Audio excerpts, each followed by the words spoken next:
서운함 그리고 섭섭함, 섭섭마귀 이런 부분에 대해서 오늘 말씀을 전가하도록 하겠습니다.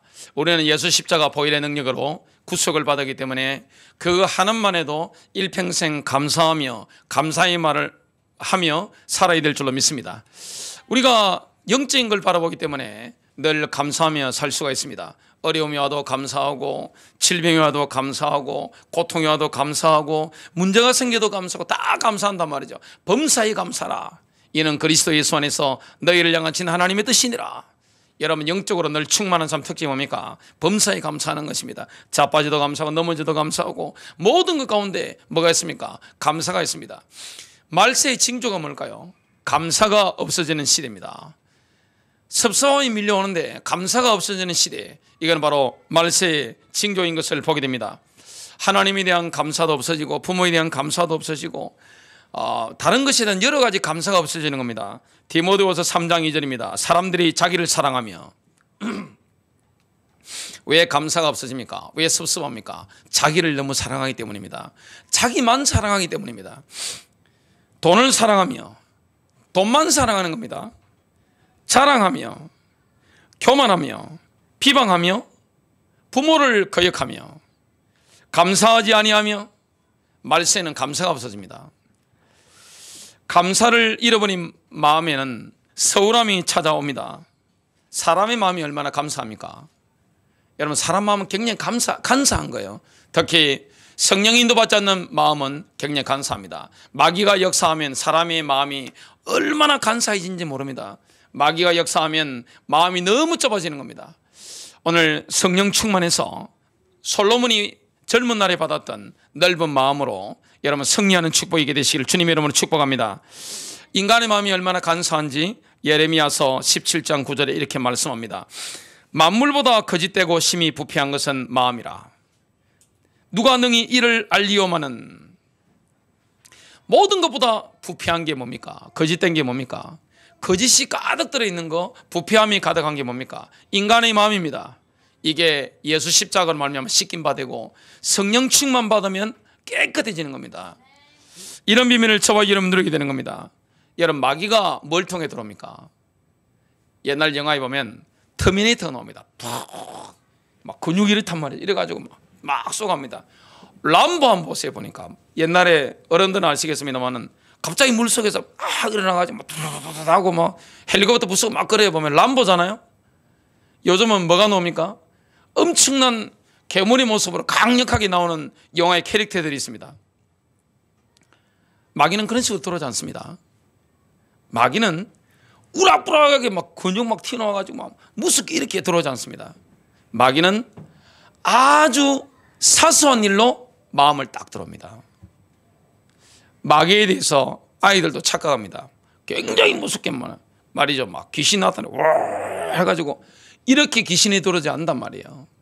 귀신은 그리스도인들을 넘어뜨릴 때, 여러분의 가정을 깨뜨릴 때, 인간관계를 깨뜨릴 때, 교회를 무너뜨릴 때, 여러분 사회생활에 어려움을 가지고 무너뜨릴 때 막 하고 이렇게 들어오지 않습니다.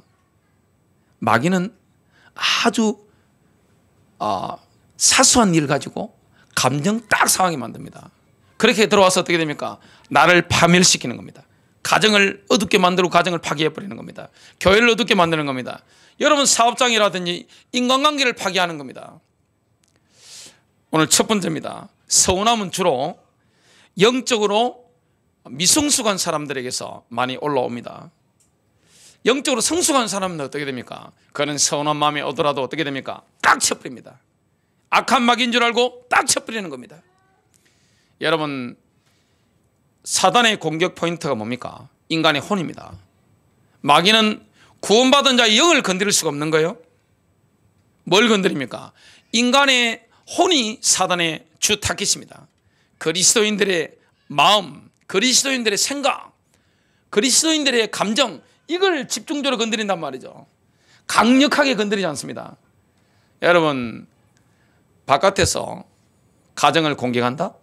부부가 하나 됩니다. 자녀들과 부모님이 하나 됩니다. 똘똘 뭉쳐서 이겨냅니다. 교회도 마찬가지고 사업장도 마찬가지고 그렇게 해가지고는 마귀가 재미를 못 본단 말이죠. 그래서 마귀가 뭐합니까?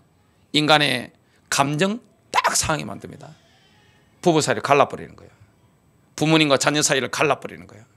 교인 사이를 갈라버리는 겁니다. 사업 파트너의 관계 속에 딱 갈라버리는 겁니다. 빈정 상하도록 만들어버리는 겁니다. 감정 딱 상하도록 만드는 겁니다. 생각에 뭐가 딱 걸리도록 만드는 것입니다. 이 마귀라는 존재는 엄청나게 올라오는 겁니다. 요즘 제가 영화를 보지 않기 때문에 영화에 어떤 캐릭터가 나오는지 잘 모르겠는데, 옛날에 본 거 하면 람보나 터미네이터처럼 막 우락부락하게 이런 거 없습니다. 그거는 국제적으로 사단이 역사할 때 그렇게, 앞으로 적그리스도의 시대는 그렇게 되겠지만, 우리의 삶 가운데 마귀는 어떻게 들어옵니까? 아주 사소한 일입니다. 이걸 통해서 마귀가 딱 들어오게 됩니다. 그래서 마귀가 들어온 통로를 추적해 보면 결과는 엄청난 것인데, 추적해 보면 말하기도 못한 겁니다. 말하기도 뭘 명분이 없는 겁니다. 이런 걸 통해서 마귀가 마음을 장악해서 인간을 넘어뜨립니다. 사람을 무너뜨리는 겁니다. 공동체를 무너뜨리는 겁니다. 오늘 영적으로 깨어있는 축복이 있게 되시길 주님 이름으로 축복합니다. 삶의 문제는 마음에서 나옵니다. 잠언서 4장 23절, 열심을 다하여 내 마음을 지키라. 이는 삶의 문제들이 거기서 나옵니다. 섭섭마귀는요, 슬그머니 들어옵니다. 딱 빈정상하게 만듭니다. 아주 사소한 일입니다. 남에게 말하기도 창피한, 못한 그 조그만 일 가지고 어떻게 됩니까? 슬그머니 들어와 가지고 내 마음에 딱 집을 짓기 시작합니다. 마음속에 자리를 잡습니다. 내 생각을 장악합니다. 열심을 다하여 마음을 지켜내지 못하면 갑자기 서운한 마음이 올라옵니다. 받아들인 겁니다. 여러분, 서운한 마음을 받아들이는 것은, 섭섭함을 받아들이는 것은 나의 자유의지입니다. 내가 받아들인 겁니다. 마귀가 준 게 아니에요. 내 자유의지를 가지고 내가 받아들인 겁니다. 그때 영이 타고 들어오는 겁니다. 여러분, 섭섭한 배후에, 서운한 배후에 아주 사소한 일, 빈정 딱 상황이 만드는데 그 사소한 배후에 뭐가 있습니까? 귀신이 역사하는 것을 보게 됩니다. 어제까지는 굉장히 감사했는데 오늘은 아닐 수 있습니다. 어제는 너무너무 감사한 관계인데, 어제까지는 너무너무 사랑하는 관계인데, 어제까지는 너무너무 가까운 관계인데 오늘은 아닐 수가 있는 겁니다. 감히 나를 소홀히 대접해? 이런 생각이 딱 올라오게 됩니다. 그때요, 서러운 생각이 확 올라오게 됩니다. 그러면 어떻게 됩니까? 마음이 굉장히 불쾌해진단 말이죠. 시간이 흐르면 어떻게 됩니까? 완전히 사로잡힙니다. 처음에는 별일 아니에요. 아주 사소한 겁니다. 그게 딱 빈정 상했는데 마음이 딱 상했단 말이죠. 근데 서러운 마음이 올라오고 섭섭한 마음이 생기고 굉장히 불쾌하다는 말은 뭡니까? 어둠이 내 마음에 들어온 거예요. 이게 내 마음에 집을 지기 시작하면 나가질 않습니다. 여러분, 다른 마귀는 쉽게 나갈 수 있는 측면이 있는데, 이 섭섭마귀라는 것은 서운한 마음이 딱 자리를 잡으면 어떻게 됩니까? 오랫동안 잠복이 되어집니다. 남자들은 잘 모른단 말이죠. 여자분들이 뭐라 합니까? 괜찮아요 그러는데, 남자들이 진짜 괜찮은 줄 알았다가 나중에 뒷목 딱 잡습니다. 여자가 괜찮다고 하는 게 괜찮은 게 아니란 말이죠. 근데 남자들은 순진하니까 뭡니까? 진짜 괜찮은 줄 알고 넘어갔는데, 열받아서 나올 때 보면 몇 날 며칠 몇 시에 그때 어떤 감정이었고 이런 까지 다 나온단 말이죠. 안 그런 집안 있습니까? 그래서 이 섭섭마귀라는 것은 먼 사람이 아닙니다. 가까운 사람입니다. 마귀는 누구의 역사입니까? 가장 가까운 사람들, 부부라든지 부모와 자녀와의 관계라든지 성도와의 관계라든지 형제자매라든지 가장 가까운 사람에게 뭐합니까? 별일이 아니라니까요. 나중에 설명하려면 설명할 거리도 없는 겁니다. 너무너무 창피하기 때문에 그 별일이 아닌 것이 이런 어마어마한 일들을 벌이게 될 줄은 생상을 못하고 아예 예측을 못했는데, 그 조그만 일입니다. 그게 엄청난 간극을 만들어서 나중에 어떻게 됩니까? 모든 걸 파괴시켜 버리는 겁니다. 이런 일들이 너무나 많습니다. 근데 여기에 귀신이 역사한다는 걸 잘 모르는 거예요. 사람은 귀신이 들어오면 어떻게 됩니까? 마음이 밴댕이 속처럼 바뀝니다. 제가 이 밴댕이가 뭔지 인천 가서 한번 먹어본 적이 있습니다. 인천 가니까 누가 목사님 밴댕이 요리가 맛있는데 한번 가서 잡숴보시죠 해가지고 뭐 비빔밥처럼 해가지고 무침 해가지고 뭔데 딱 넣는데 굉장히 입에 받는 거예요. 맛있는 거예요. 밴댕이 속에 보니까 굉장히 좁더만요. 사람이 이 서운한 마음이 들어오면요, 마음이 한없이 좁아지는 거예요. 처음에 뭐랍니까? 아니 괜찮아요. 다른 사람들은 야 괜찮다 그랬다더라. 나중에 되면 어떻게 됩니까? 서운한 마음이 꽉 집을 짓기 때문에 자라다 보면 어떻게 됩니까? 이 나중에 세월 지나면 감당이 안 되는 이런 일들을 많이 경험하게 됩니다. 사실은 다 이혼을 그것 때문에 다 한단 말이죠. 부모와 자녀의 사이에 그것 때문에 다 원수가 된단 말이죠. 성도와의 관계 속에서 교회 시험 드는 것도 다 그런 문제입니다. 엄청난 사유가 있어가지고 그런 거 없습니다. 대형 사건이 일어나가지고 부러지고 이런 게 없단 말이죠. 모든 것은 시장이 뭡니까?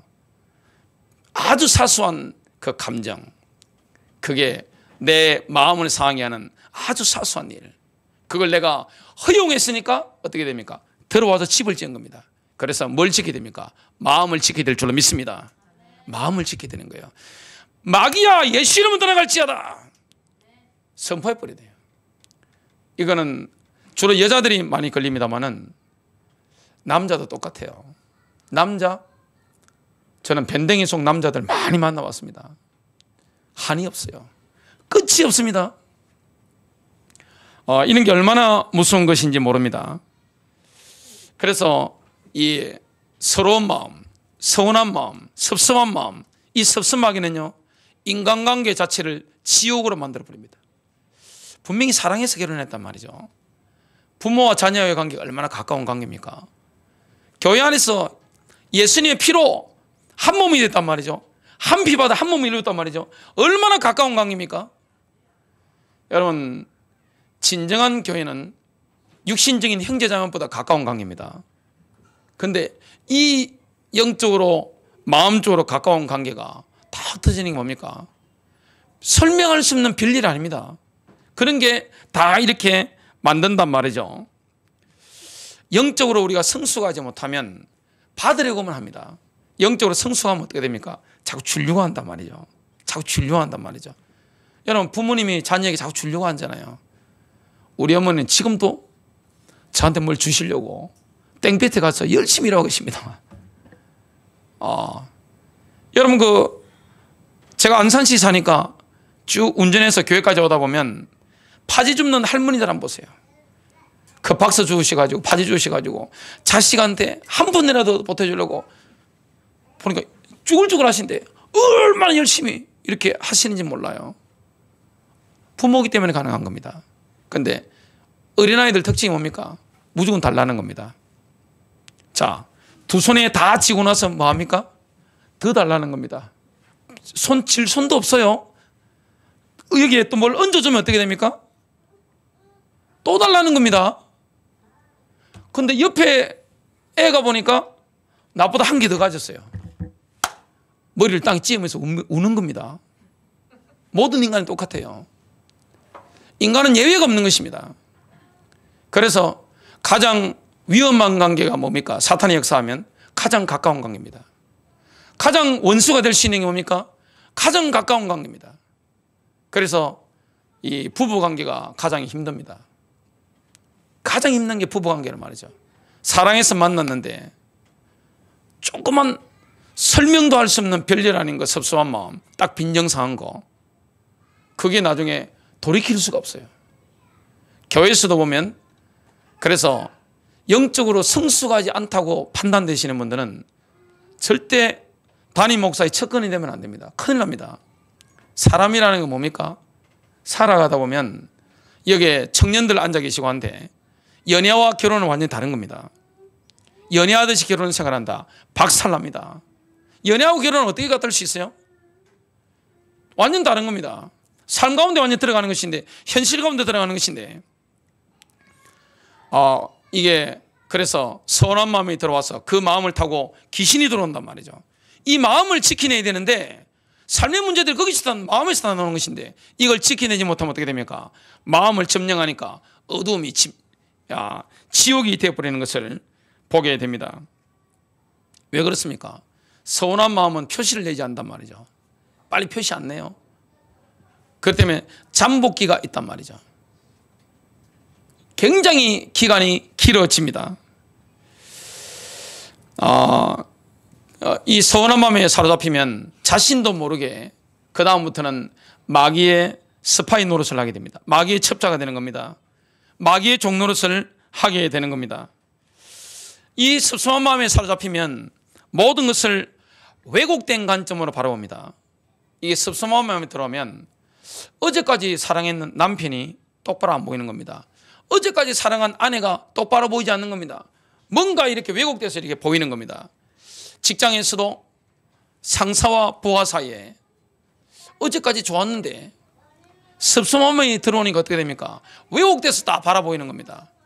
가장 가까운 관계 속에서 이렇게 되어버리는 겁니다. 그래서 부부 상담을 해보면 상대방에 대한 말이 거의 다 뒤틀려 있는 것들을 보게 됩니다. 이거는 제가 많은 책들을 보기도 하고 또 방송들도 제가 많이 참고했습니다. 그리고 제가 전도하면서 많은 분들을 제가 만나기 때문에 그런 걸 참 많이 보게 됩니다. 그래서 남편이 이야기하는 거, 아내가 이야기하는 거 다 왜곡되어 있는 경우가 굉장히 많습니다. 인간은 누구나 마찬가지예요. 예외가 없는 겁니다. 자신의 감정을 정확하게 표현을 못합니다. 상대방의 말을 제대로 이해를 못합니다. 왜냐하면 딱 뭔가 빈정상해가지고 있기 때문에 올바로 들리지 않는 겁니다. 상대방의 의도를 전혀 이해하지 못하는 경우가 있습니다. 상대방의 의도를 정반대로 이해하고 있는 경우가 굉장히 많습니다. 이거는 가정에서, 교회 안에서, 사회생활하면서 굉장히 많습니다. 너무너무 가까운 관계인데 서운한 마음이 딱 들어오는 순간에 왜곡돼서 다른 안경으로 딱 쳐다보니까 이게 모든 왜곡되어서 보이는 겁니다. 분명히 남편이 장점이 있는데, 아내가 장점이 있는데, 좋은 점이 있는데 그 장점 때문에 끌리고 사랑해서 결혼했는데 이게 뭔가 섭섭한 마음이 딱 들어오면 어떻게 됩니까? 그 다음부터는 모든 게 싫은 겁니다. 이게 왜곡되어 있는 겁니다. 그 다음부터는 어떻게 됩니까? 왜곡된 말을 퍼뜨리게 됩니다. 나도 모르게 쌓여있으니까, 감정이 딱 쌓여있으니까 혼란스러운 말을 막 하게 됩니다. 저는 싸우시는 부모님 밑에 제가 살았기 때문에 이런 거는 너무너무 깊이 많이 알고 있습니다. 그리고 교회 안에서 저는 서로 파당을 나눠서 싸우는 걸 너무나 많이 봤기 때문에, 그리고 교회 안에서도 가정에서도 너무너무 왜곡된 말이 돌아다녀서 서로 그냥 뒷목 잡고 붙는 걸 너무나 많이 봤기 때문에 이런 걸 참 많이 경험했습니다. 그러다 보니까 소문이 난단 말이죠. 자, 소문이 전달됩니다. 그러면 어떻게 됩니까? 소문의 특성상 한 다리만 건너도 변질됩니다. 왜곡됩니다. 완전히 이상한 말들이 돌아다닙니다. 그래서 요즘은 명예훼손 소송이 굉장히 많더라고요. 교회 안에도 명예훼손 소송이 너무 많습니다. 교회 안에서 해결 안 되니까 세상 법정 가면 안 되는데 가서 그냥 명예훼손으로 서로 치고받고 하는 경우가 굉장히 많단 말이죠. 이런 경우를 우리가 주위에서 너무너무 많이 보게 됩니다. 그래서 이 왜곡된 말을 하기 때문에 나중에 결과가 많이 틀어지는 것을 보게 됩니다. 제가 방송을 봤는데 어떤 여자분인데 남편이 여자 문제도 있고 술도 하고 도박도 하고 다 하더라고요. 그러니까 얼마나 믿겠어요. 그런데 미운 놈이 한 놈 더 생긴 겁니다. 아들이 크면서 보니까 아버지를 좋아한단 말이죠. 아버지를 따른단 말이죠. 그러니까 이 아버지를 좋아하고 따르는 이 아들도 너무너무 미운 거예요. 그러니까 아들을 향해서 눈도 못 마주치는 겁니다. 너무너무 미우니까. 뭐가 온 겁니까? 우울증이 온 겁니다. 그 마음에 누가 역사하는 거죠? 마귀가 역사하는 것을 보게 됩니다. 그래서 이 서운한 마음이 자라면, 집을 짓고 자라면 섭섭마귀 들어오면 어떻게 됩니까? 결국에는 그토록 가까웠던 인간관계가 파탄나 버립니다. 그래서 어떤 분 말씀하신 걸 제가 들었습니다. 이 남자분은 아침 밥상을 차려줄 여자를 기대하고 결혼을 했습니다. 그 방송에 나오는데 보니까 그 기대를 했는데 기다려도 아침 밥상이 안 나오는 겁니다. 처음엔 좀 섭섭했는데 그래도 신혼되니까 이렇게 넘어간 겁니다. 아니면 뭐 토스트 빵이라도 좀 해서 이렇게 먹으면 좋은데 그것도 안 나오는 겁니다. 결국엔 뭐 했겠어요? 그 남자분은 이혼을 선택했습니다.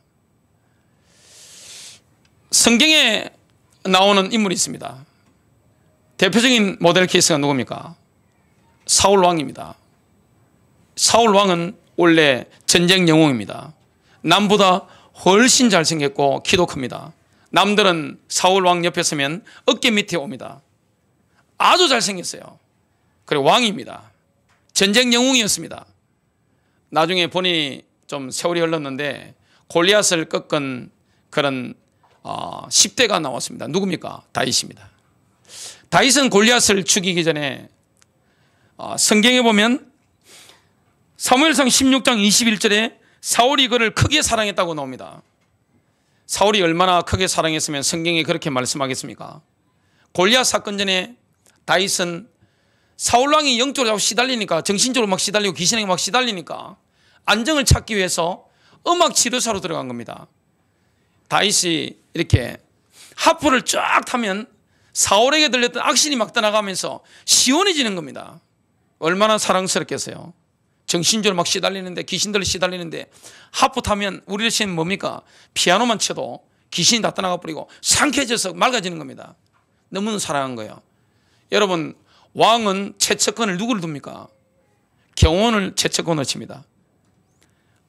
다윗은 사울왕 옆에서 무기를 지키는 이런 최측근이 된 겁니다.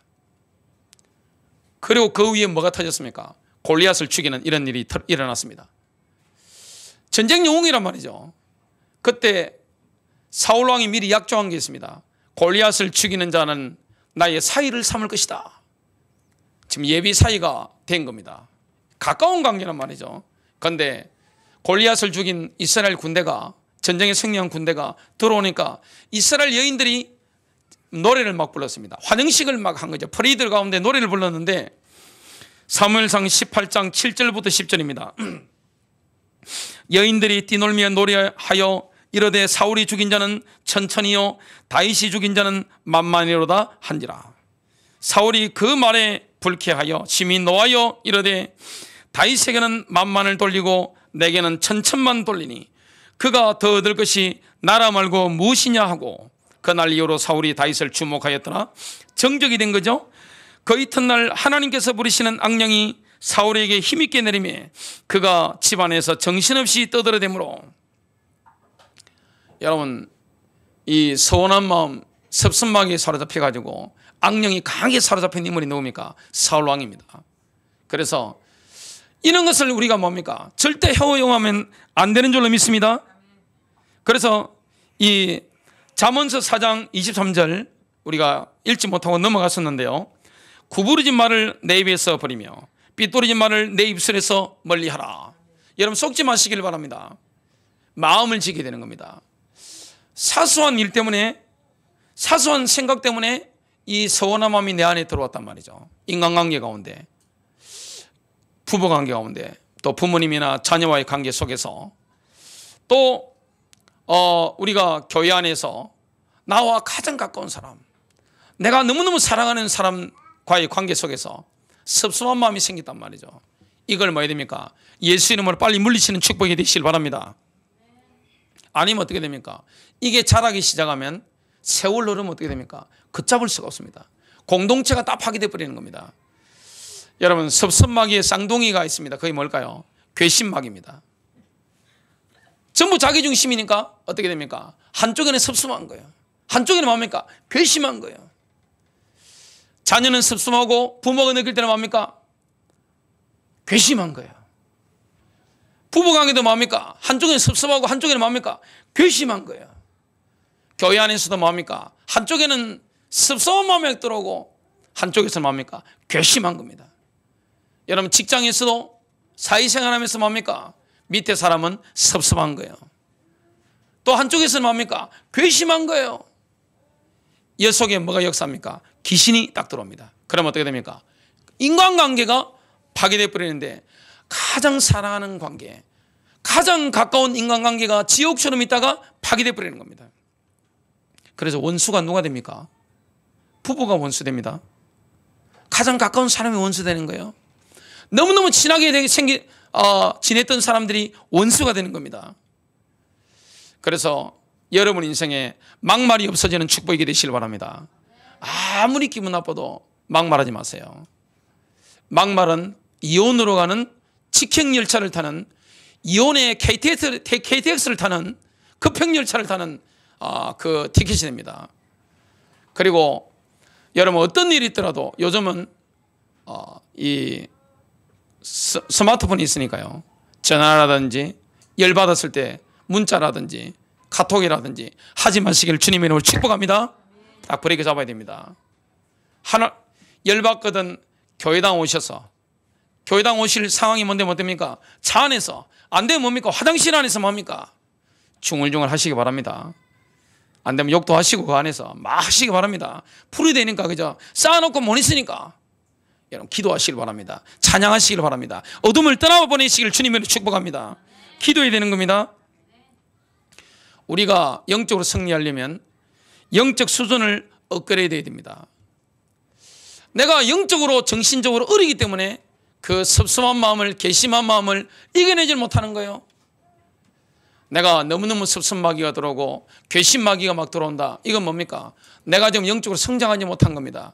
내가 그리고 정신적으로 성장하지 못한 겁니다. 승리하려면 어떻게 해야 됩니까? 영적인 수준을 업그레이드 해야 됩니다. 나의 영적 그레이드를 높이는 길 외에는 다른 길이 없습니다. 자, 이 섭섭함과 괘씸함이 내 마음에, 내 생각에 집을 짓기 전에 예수 이름으로 싸워 승리하는 축복이 되시길 바랍니다. 지켜야 됩니다. 마음을 지켜야 됩니다. 예수 이름으로 꺾어버려야 되는 것입니다. 예수 이름으로 오늘 모든 섭섭함은 괘씸함은 떠나갈지어다. 다 쫓아버려야 됩니다. 마음이 쫓아내야 되는 것입니다. 쫓겨나간다는 증거가 뭡니까? 마음이 시원한 거예요. 후련한 거예요. 평안한 거예요. 완전히 바뀌어버립니다. 그리고 상대방을 바라보는 프레임이 바뀝니다. 관점이 바뀌는 거예요.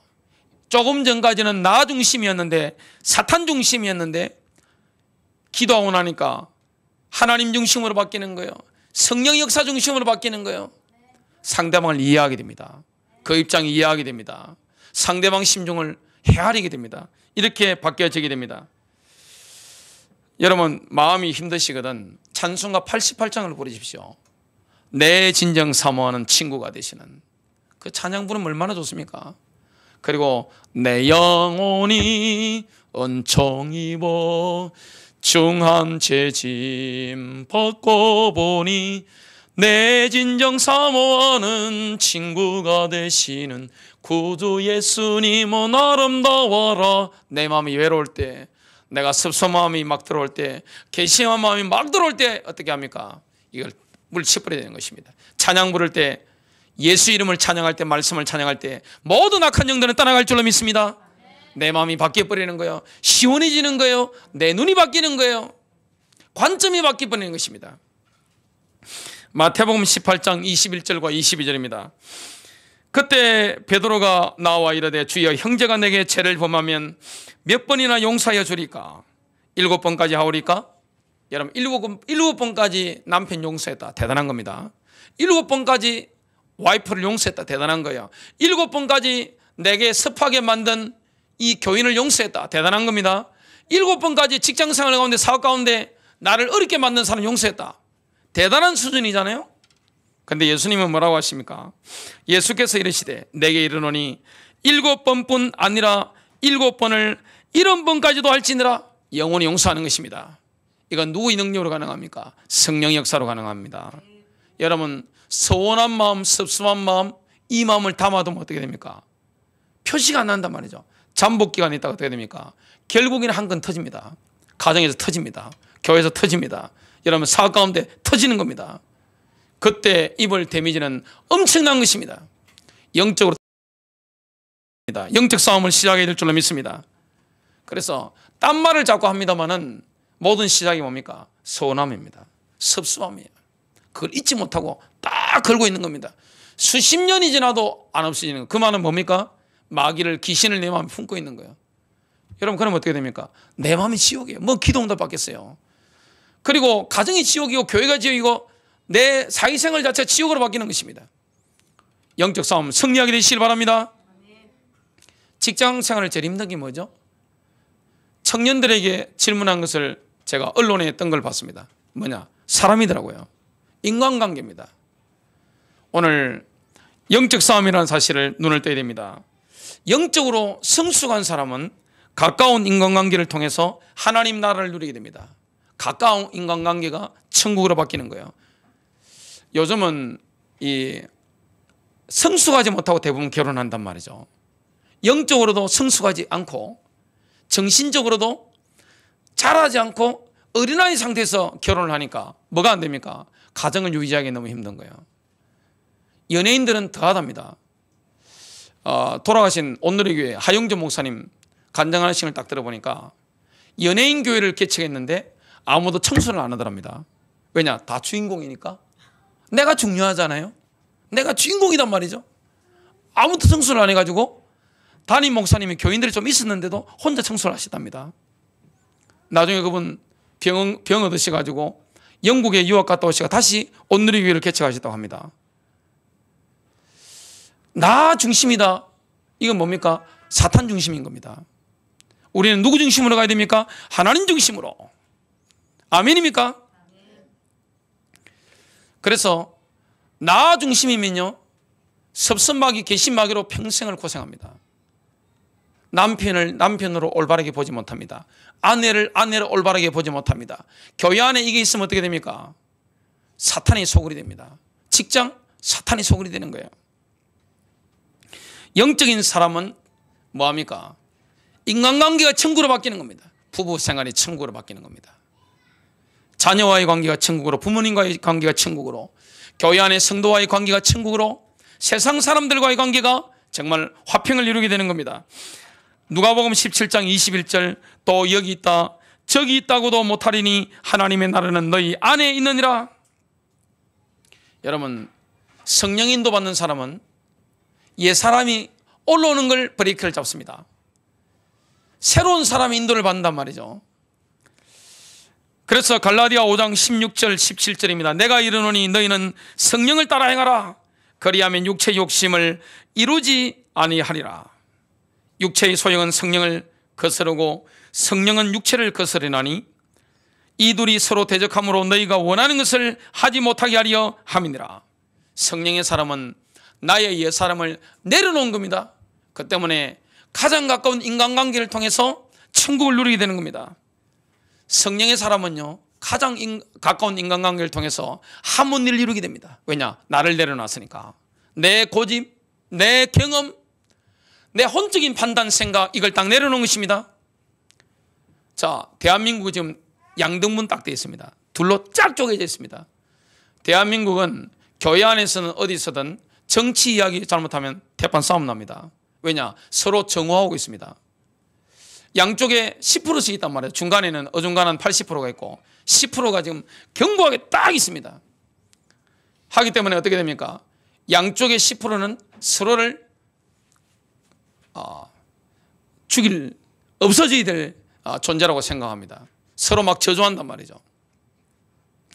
그게 혼적인 판단입니다. 영적인 판단이 아니란 말이죠. 지금 감옥에 계신 전직 대통령, 본인은 양심적으로 옳은 겁니다. 지금 현직 대통령, 본인 양심은 다 옳으신 거예요. 두 분 다 양심이 다 옳은 거예요. 혼적인 판단이기 때문에 그렇습니다. 부부가 혼적인 판단을 하면 어떻게 됩니까? 본인이 너무나 옳고 상대방 괘씸하고 섭섭한 거예요. 진리 외에는 옳은 게 없습니다. 여러분, 본질 외에는 옳은 게 없는 거예요. 아멘 하시길 바랍니다. 내가 다 옳은 겁니까? 저는 완전히 저희 아버지가 집안의 왕이셨습니다. 저는 왕세자였습니다. 여동생들, 어머니, 아버지하고 제가 말씀하면 그냥 뛰어다녔습니다. 그 수준이. 처가에 결혼 허락 받으러 갔는데 제가 충격을 받은 겁니다. 우리는 조직 생활을 늘 했기 때문에 딱 보면 어디 가든지 라인이 보인단 말이죠. 서열이 쫙 보이는 겁니다. 서열 넘버원이 누구시냐? 장인어른이 아니세요. 처남이 아니더라고요. 장인어른이 아니라 장모님이 서열 넘버원이시고 큰 처형이 보니까 넘버2시더라고요. 옆에 참으로 이렇게 하는 겁니다. 여러분 뭐가 옳은 거예요? 여러분 가정이 경험했던 게 옳은 겁니까? 내가 사회생활을 했던 게 옳은 겁니까? 내가 경험한 신앙생활 옳은 겁니까? 그렇지 않습니다. 본질 외에는 주장할 게 없는 거예요. 그래야 화합이 되어집니다. 성령의 사람은 그렇게 인도받아야 됩니다. 성령의 사람은 가장 가까운 인간관계를 통해서 하모니를 이루는 겁니다. 관계가 중요한 거예요. 여러분 관계가 터지지 버리면 가정이든 교회든 불구가 되어버립니다. 마비되어 버리는 겁니다. 가정이 언제 마비됩니까? 관계가 터지면 마비됩니다. 교회가 언제 마비됩니까? 관계가 터지면 마비되는 거예요. 관계가 너무 중요한 거예요. 하나님 살아계신데 응답을 누굴 통해 줍니까? 관계를 통해서. 가장 가까운 사람입니다. 여러분 가장 가까운 사람과의 하모니를 이루게 되시길 바랍니다. 그러려면 뭐합니까? 영적으로 성숙해야 됩니다. 영적인 어른이 되어야 되는 겁니다. 어른은 싸우지 않습니다. 그죠? 어른들은 뭐합니까? 자기를 내려놓습니다. 그리고 자기를 돌아볼 줄 안단 말이에요. 그게 어른입니다. 그리고 어른이란 뭡니까? 남의 입장 배려합니다. 상대방이 살 수 있도록 도와주는 겁니다. 옳은 게 아닌 겁니다. 그 혼적인 판단이기 때문에 그렇습니다. 여러분 그리고 뭐가 중요합니까? 상대방을 바라보는 태도가 너무 중요한 거예요. 태도. 그리스도의 몸 안에서 힘줄과 같은 게 바로 태도입니다. 사랑의 태도, 이 띠죠. 사랑으로 묶이는 겁니다. 여러분 가정과 교회, 인간관계는 가까운 인간관계는 뭡니까? 사랑의 띠로 묶이는 겁니다. 골로새서 3장 14절 이 모든 것 위에 사랑을 입으라. 사랑은 완전하게 매는 띠니라. 화평도 중요한 겁니다. 화평도 평안이죠. 화평해야 됩니다. 인간관계가.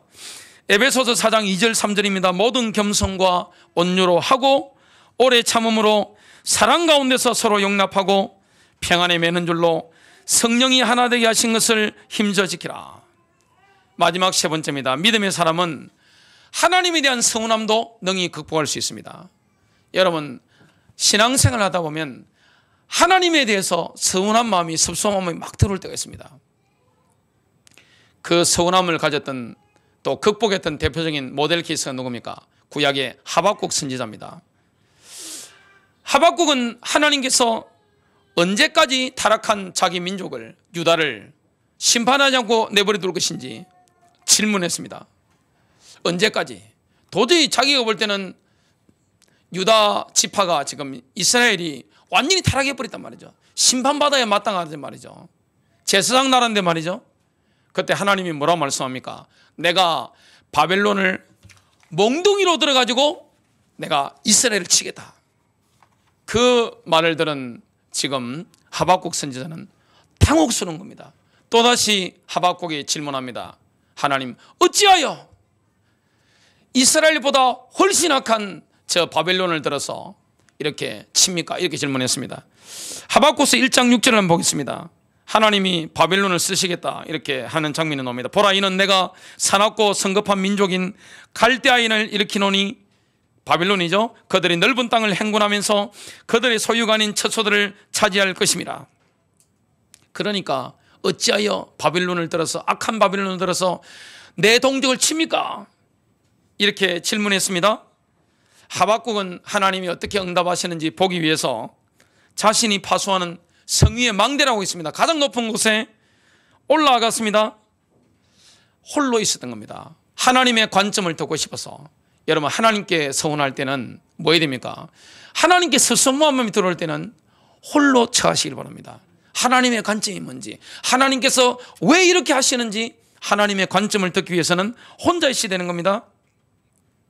그때 하나님이 응답하신 겁니다. 하박국 선지자에게 달려가면서도 읽을 수 있도록 판에 명백히 새기라. 메시지를 판에 명백히 새기라. 이렇게 응답하신 겁니다. 하박국이 비전을 봤는데 반드시 하나님의 시간표에 성취될 것을 약속합니다. 하박국서 2장 3절입니다. 더딜지라도 기다리라. 그 때가 더디지 아니하고 반드시 이룰 것임이니라. 그리고 하나님은 또 다른 응답을 주십니다. 바벨론 왕은 교만하기 때문에 멸망할 거다. 그러나 이스라엘의 남은 자들은 자기 믿음으로 말미암아 살리라. 하박국서 2장 4절, 성경에서 가장 유명한 본문입니다. 보라 그의 마음은 교만하며 그 속에서 정직하지 못하나 의인은 그의 믿음으로 말미암아 살리라. 의인은 믿음으로 말미암아 살리라. 저와 여러분은 믿음 가지고 있으면 살게 될 겁니다. 내가 하나님께 대한 습성함이 오를 때는 뭐야 됩니까? 하나님의 관점을 들어야 됩니다. 하나님의 입장을 들어야 되는 거예요. 하나님의 생각을 들어야 되는 거예요. 그래 뭡니까? 홀로 있어야 됩니다. 여러분, 깊은 기도의 시간이 필요한 겁니다. 그때 하나님 뭘 줍니까? 말씀을 주시는 거예요. 그 레마를 주시는 거예요. 이 레마를 듣고 나니까 하박국은 서운함이 싹 사라졌습니다. 그리고 믿음으로 응답합니다. 자, 이스라엘을 지금 누가 침략하는 거죠? 바벨론을 몽둥이로 들어서 치는 겁니다. 여러분, 교회를 하나님이 건드릴 때 누구를 들었습니까? 불신자입니다. 신자를 들어 치는 게 아니에요. 하나님이 이스라엘을 이렇게 몽둥이를 칠 때 누구를 씁니까? 하나님 믿지 않는 우상 숭배자를 들어가지고 치는 겁니다. 자, 그걸 하박국은 조용히 기다리겠다는 이 표현을 합니다. 하박국서 3장 16절입니다. 내가 들었으므로 내 창자가 흔들렸고, 지금 바빌론이 와서 이스라엘을 전쟁 때문에 침략해서 잡아갈 것이다. 그걸 알고 나니까 창자가 막 흔들리는 겁니다. 하나님의 목소리로 말미암아 내 입술이 떨렸도다. 무리가 우리를 치러 올라오는 환난 날을 내가 기다림으로 썩이는 것이 내 뼈에 들어왔으며 내 몸은 내 처소에서 떨리는도다. 자, 그러면 이스라엘은 누구만 남습니까? 남은 자만 있습니다. 자, 하박국 선지자와 이스라엘의 남은 자들은 최악의 상황을 만나게 되는데 다 끌려 가버리고 지금 이스라엘 남은 자만 있단 말이죠. 나중에 그때 뭐하냐? 믿음으로 기뻐할 것을 이렇게 예언합니다. 하박국서 3장 17절 18절입니다. 우리 다 함께 읽겠습니다. 시작. 비록 무화과 나무가 무성하지 못하며 포도나무에 열매가 없으며 감람나무에 소출이 없으며 밭에 먹을 것이 없으며 우리의 양이 없으며 외양간에 소가 없을지라도 나는 여호와로 말미암아 즐거워하며 나의 구원의 하나님으로 말미암아 기뻐하리로다. 아멘. 결론 맺습니다. 혹시 배우자가 섭섭해서 나를 버리고 떠났을 수도 있습니다. 내가 지금 섭섭한 마음이 잡혀가지고 개시 마음에 사로잡혀가지고 내가 어쩔 줄을 모르겠어요. 내 완전 빈정상했어요. 그리고 내가 지금 가까운 사람들과의 관계 속에서 내 빈정상해가지고 견딜 수가 없어요. 내 마음이 지옥이에요. 이렇다 할지라도 예수 십자가 붙잡으면 승리하게 됩니다. 여러분, 어떤 일이 일어나더라도 내 인생 끝난 게 아닙니다. 그리고 하나님 우리를 부르실 때 주신 그 사명 끝나지 않습니다. 우리가 심은 대로 거두었다 할지라도 하나님은 우리를 향해서 신실하신 줄로 믿으시길 바랍니다. 그래서 시편 23편 5절 하반절에 보니까 다윗이 뭐라고 고백합니까? 내 잔이 넘치나이다. 섭섭하기 때문에 내가 어려움 당했다 할지라도 내 잔이 넘치나이다. 승리하게 되시기를 주님의 이름으로 축복합니다.